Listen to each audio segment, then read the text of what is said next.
It's the busiest time for politicians, and it is the busiest time for the Chief Minister. Thank you very much that you have taken this time out for NDTV, for our viewers.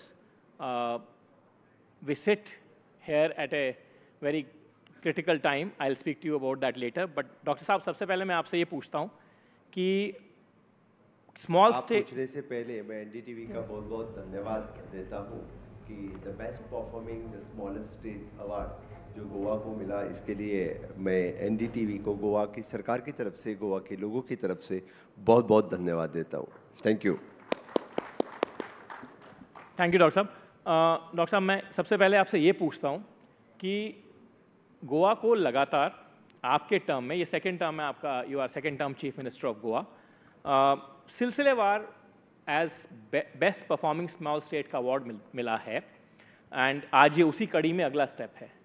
क्या ऐसा किया आपने revive करने के लिए? Obviously एक बहुत tough time था, it was a black sworn event जब आपने चेयर संभाली और कोविड हुआ, और गोवा जैसे स्टेट जिसकी सारी इकोनॉमी डिपेंडेंट है टूरिज्म के ऊपर, मतलब बल्क इकोनॉमी का टूरिज्म पे डिपेंडेंट है, और फिर माइनिंग की बात होती है, तो दोनों ही पे बड़ा भारी इम्पैक्ट पड़ा था जब आप मुख्यमंत्री बने थे. और एक दफ़ा तो ऐसा लग रहा था कि कहीं गोवा की इकोनॉमी कहीं पूरी तरह से चरमरा ना जाए. वहाँ से किस तरह से आपने स्टेट की इकोनॉमी को और स्टेट के बाकी सारे सोशल फैक्टर्स को रिवाइव किया? क्या काम किया उसके पीछे डॉक्टर साहब? जैसे 2019 में मैं चीफ मिनिस्टर की कुर्सी संभाली, तब कोविड का कार्यकाल स्टार्ट हुआ तुरंत ही 7-8 महीने के बाद ही. और ऑनरेबल प्राइम मिनिस्टर ने जो आत्मनिर्भर भारत की जो एक सभी को अनाउंस किया, उसी के तहत द स्वयंपूर्ण गोवा मिशन हमने स्टार्ट कर दिया. तो स्वयंपूर्ण गोवा मिशन के अंतर्गत हर एक चीज़ रिवाइव करना हमने स्टार्ट कर दिया. तो फिर we have started the financial reviving also. We have restructured all the loan. we have started the restructuring of the loan, जो यानी the big जो interest था, which is we have brought to the smaller interest loan. We have taken the RIDF loan, Rural Infrastructure Development Loan, through the NABARD, through the SIDBI. इस तरह के loan जो infrastructure development, otherwise हमेशा के लिए we are going for the bigger loan, which is the 7 to 8% of the loans from all the bankers. We have revived and we have come to the 3 to 4%, approximately the 2.5% loan also. जब मैं state की chief minister बना तो only hardly the means NABARD की तरफ से rural infrastructure loan बहुत ही कम लिया था. तो अब टारगेट तो अपना 500 करोड़ ऑफ लोन तक हम ले सकते थे. That is the revival is the first, so that we got the relief. Then we have got each and every scheme from the government of India, which is in the infrastructure development and also in the human resource development. We have tapped all the central funds to the state, so that we have given the boost to develop the infrastructure development. उससे हम अच्छी तरह से infrastructure develop कर सके. The third thing, the COVID के कार्यकाल में the tourism revive करने के लिए सभी डरते थे, यानी tourism start किया जाए या नहीं किया जाए. यानी कोविड के हमने 100% वैक्सीनेशन के बाद तुरंत ही देश में पहला स्टेट जो टूरिज्म स्टार्ट किया, ओपन किया लोगों के लिए, वो गोवा स्टेट था. इसीलिए सभी लोग यानी maximum the tourist have started coming to again the state. And the fourth one, जब माइनिंग पूरी तरह से बंद हो चुकी थी, तो द 3 तरह से the e auctioning of the बचाओ और the dump auctioning and now the lease auctioning, ये इकोनॉमी रिवाइव करने से we are getting the good sufficient funds, the revenue collection start हुआ. So also I have revised the various and जो non tax revenue भी था, उसमें छोटी सी percentage पे रिवाइव करने के बाद भी बड़ा रेवेन्यू स्टेट के लिए आता है.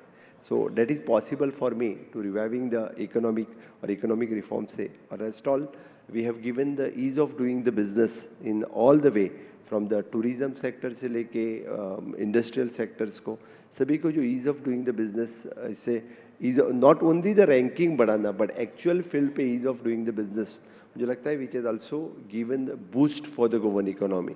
सो the mining, tourism and industry, जिस तीनों सेक्टर से, और the economic reform which we have the structure restructuring of the loan, and second one is an जो हमने using the various resources, single term uses from the different banks, that is also help for the government to revive the economy.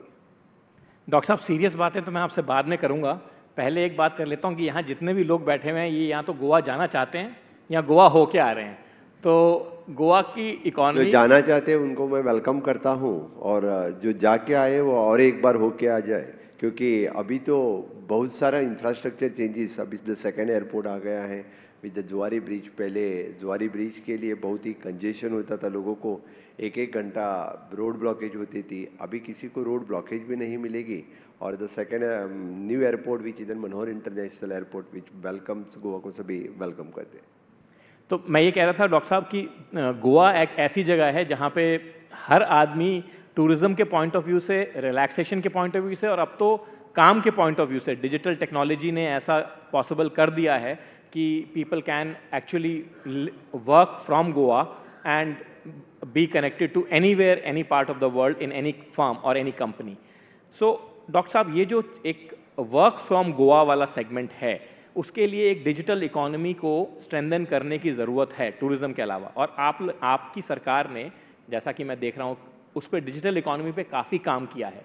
Smart city mission के अंदर में पैंजिम को वो digital connectivity और भी boost करने की बात थी, उसमें क्या प्रोग्रेस है डॉक्टर सावंत अभी तक, और कितना काम हो गया है और कितना काम अभी होना बाकी है, ताकि ये सब लोग जो हैं अभी तक जो गोवा टूरिज्म के पॉइंट ऑफ व्यू से जा रहे हैं, ये थोड़ा काम करने के पॉइंट ऑफ व्यू से भी जा सकें। एक्चुअल गोवा का हर विलेज, पंचायत, हर गांव तो कनेक्टेड है डिजिटल कनेक्टिविटी से। आज भी हर कोस्टल बीच और ये सब कुछ कनेक्टेड है। रही बात स्मार्ट सिटी की, तो डिजिटल कनेक्टिविटी हर घर फाइबर जो पैंजिम सिटी में हम कंप्लीट करने जा रहे हैं। Even though the digital nomad जो कंसेप्ट, द वर्क फ्रॉम बीच, वो कंसेप्ट हम स्टार्ट कर रहे हैं, विच इज द या वर्क फ्रॉम द बीच। सो लोगों को काम, यानी पहला कंसेप्ट तो गवर्नमेंट की तरफ से हम स्टार्ट कर रहे हैं। So next, so that we can invest, we can ask for the public private partnership to invest in the same thing.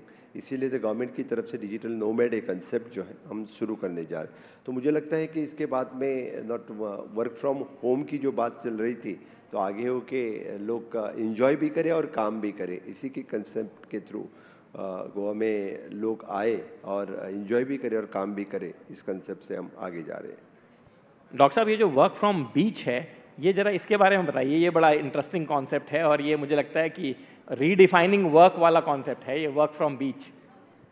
जैसे कि अभी जो वर्क फ्रॉम होम जो काम कर रहे थे, तो उसको डिजिटल कनेक्टिविटी उसके घर में अवेलेबल कर देते थे।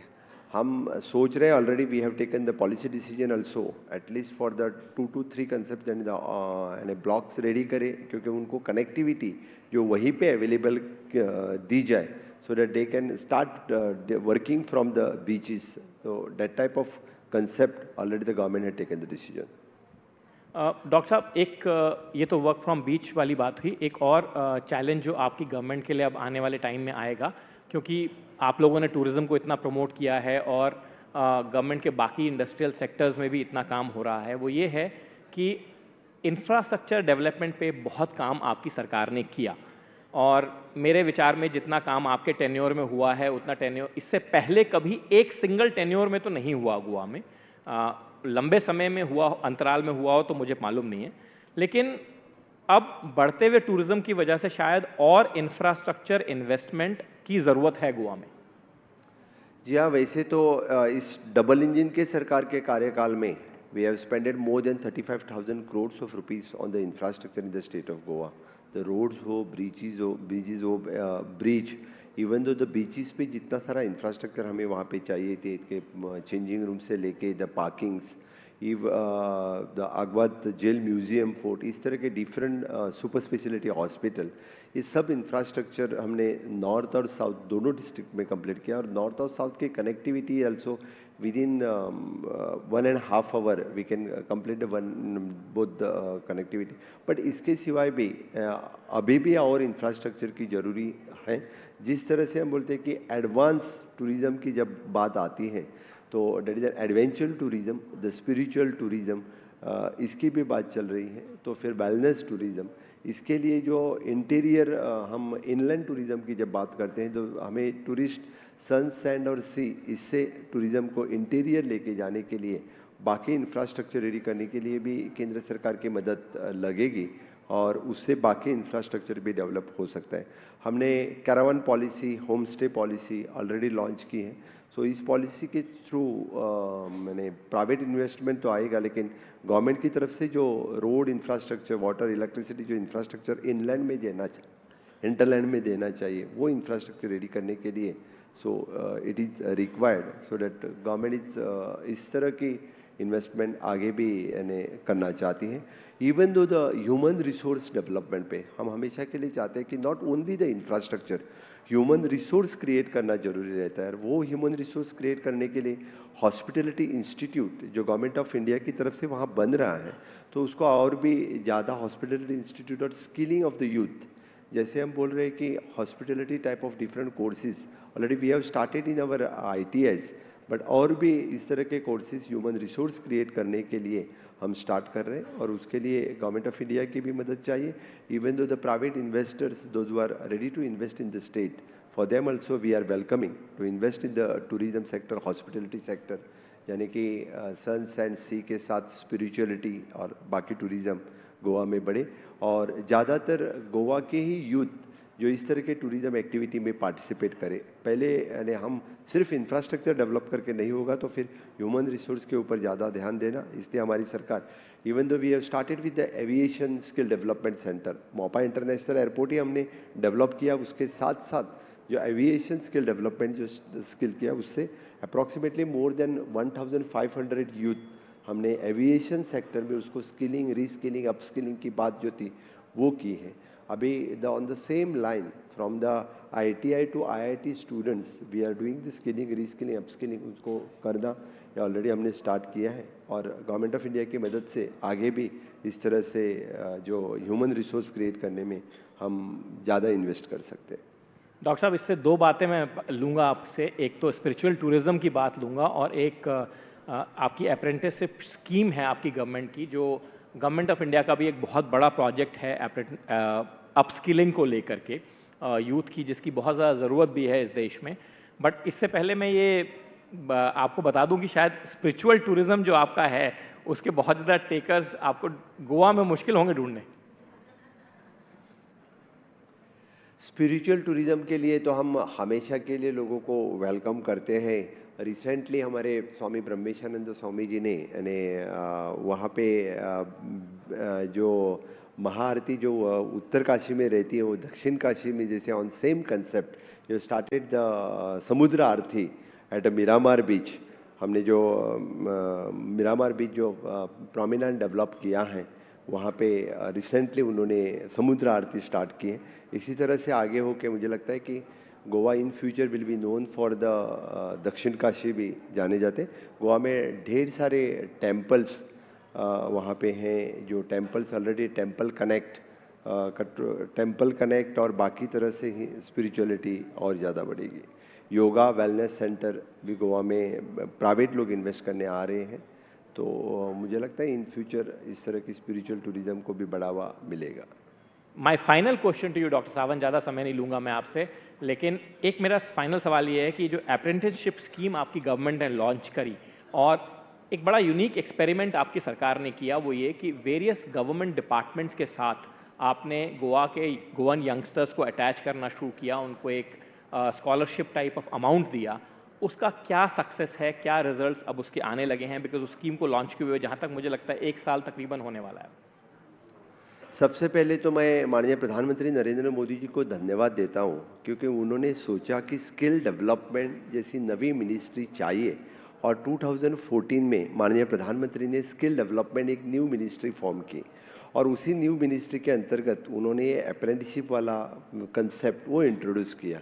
वही प्लेटफॉर्म यूज़ करके हमने गोवा सरकार में उसी प्लेटफॉर्म के तहत एक वर्क कल्चर डेवलप होना चाहिए, चाहे वो ग्रेजुएट हो, पोस्ट ग्रेजुएट हो या अंडर ग्रेजुएट हो।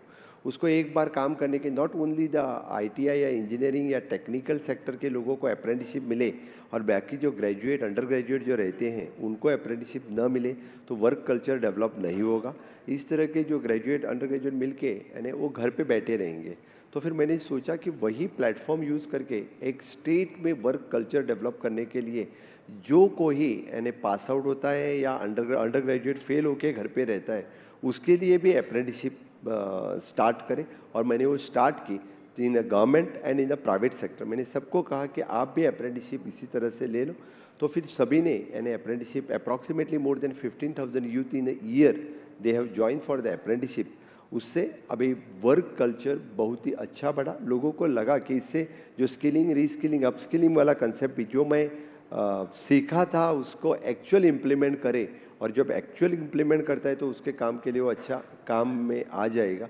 ये कंसेप्ट डेवलप हो गया है, और मुझे लगता है कि इसी तहत कि सभी प्राइवेट सेक्टर में भी लोगों ने बच्चों को ज्वाइन करके ले लिया। और मैं ऐड करूंगा इसके ऊपर कि जो मैंने जो क्लास सी कैटेगरी की जो जॉब गवर्नमेंट में रहते हैं, for them it is a compulsory, the first time in the state government, in the Goa state government में, आइदर वो अप्रेंटिसशिप हो या एक्सपीरियंस हो, it is a compulsory to join in the government. इससे पहले वो नहीं था। कोई भी ग्रेजुएट पास होता था, कोई भी जाके एप्लीकेशन करता था, उसको जॉब मिलती थी, लेकिन जो एक्सपीरियंस वाले वही रह जाते थे। इसके लिए कम से कम 1 साल का एक्सपीरियंस, नहीं तो अप्रेंटिसशिप कंपलसरी है। इसलिए अभी हर बच्चा यानी वो अप्रेंटिसशिप के लिए ज्वाइन होता है, वो ग्रेजुएट होने के बाद घर नहीं बैठता है। So it is getting the additional benefit, no doubt he is getting the honorarium, but he is getting the experience, work experience in the particular field. तो फिर पूरे स्टेट में एक अच्छा वर्क कल्चर वाला माहौल क्रिएट हुआ है, और बच्चों में एक उत्साह है। So that automatically we have started with the staff selection commission, ready the Goa public service commission is already there. एक ट्रांसपेरेंट मैनर से ये प्रोसेस स्टार्ट हो गया है। डॉक्टर साहब, पॉलिटिशियन हो और पॉलिटिक्स की बात ना हो तो थोड़ा काम कमज़ोर हो जाता है, तो आपसे पूछ लेता हूं कि वो जो मोदी जी का स्लोगन है इस बार का कि अब की बार 400 पार, उसमें आपका कितना योगदान है? 100% योगदान है। तो क्योंकि जो अब की बार 400 पार, एनडीए तो 400 पार करेंगे, ओन बीजेपी 370 पार करेंगे। गोवा की तरफ से 100% दोनों के दोनों सीट यानी भारतीय जनता पार्टी मोदी जी के परिवार के चुन के आएंगे। तो और बाकी भी जहाँ जहाँ पे मेरे जैसे छोटे कार्यकर्ता की मदद लगे कि वहाँ पे मैं तो प्रेजेंट रहूँगा। बिल्कुल। आप तो आजकल अभी बड़े स्टेट्स में कैंपेनिंग के लिए भी गए हैं, पहले कर्नाटक गए थे और बड़े स्टेट्स में भी कैंपेनिंग के लिए गए हैं। क्या माहौल दिखता है डॉक्टर साहब? एक फाइनल क्वेश्चन लेता हूँ। बड़ी स्टेट और बीजेपी जैसे स्टेट, जैसे मैंने महाराष्ट्र हो या कर्नाटक हो, इसमें तो माहौल बहुत ही अच्छा है। लेकिन I am surprise when I visited to the southern part of the country, Kerala हो, तेलंगाना हो, तमिलनाडु हो, इन स्टेटों में भी मैंने प्रवास किया है। वहाँ पे जिस तरह से माननीय मोदी जी को जो अट्रैक्शन मिल रहा है, जो लोगों का लोग चाह रहे हैं, यानी 2-3 इंसिडेंट मैंने 370 और रामलला दर्शन के बाद, तो मुझे लगता है कि people will get the surprise in the Kerala, Telangana, Tamil Nadu, इस जैसे स्टेट में बहुत बड़ा सरप्राइज लोगों को दिखेगा। और इन जैसे स्टेट यानी केरल और तेलंगाना में, तमिलनाडु में भी account open Bharatiya Janata party का हो जाएगा। लोगों को पता चलेगा इन स्टेटों में भी माननीय मोदी जी का प्रभाव जो है बहुत बड़ी मात्रा से प्रभाव है, और पहली बार इन स्टेटों में भी बहुत यानी बीजेपी के सीट्स और एनडीए के सीट्स जीतेंगे। तो आपके 100% वाले जवाब पे once again doctor Sawant, thank you very much. Thank you for coming at such a short notice. Thank you for coming from Goa, and thank you once again from all the viewers of NDTV.